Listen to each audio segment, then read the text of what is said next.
اللہ نے بہت سے موقعوں پر تم کو مدد دی ہے، اور جنگ حنین کے دن جب کہ تم کو اپنی جماعت کی کثرت پر غرہ تھا تو وہ تمہارے کچھ بھی کام نہ آئی، اور زمین باوجود اپنی فراخی کے تم پر تنگ ہو گئی، پھر تم پیٹ پھیر گئے۔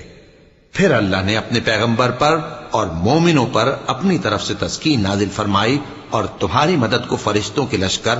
جو تمہیں نظر نہیں آتے تھے آسمان سے اتارے، اور کافروں کو عذاب دیا، اور کفر کرنے والوں کی یہی سزا ہے۔ پھر اللہ اس کے بعد جس پر چاہے مہربانی سے توجہ فرمائے، اور اللہ بخشنے والا ہے، مہربان ہے۔ مومنوں،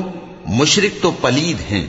تو اس برس کے بعد وہ مسجد حرام یعنی خانہ کعبہ کے پاس نہ جانے پائیں، اور اگر تم کو مفلسی کا خوف ہو تو اللہ چاہے گا تو تم کو اپنے فضل سے غنی کر دے گا۔ بے شک اللہ سب کچھ جانتا ہے، حکمت والا ہے۔ جو لوگ اہل کتاب میں سے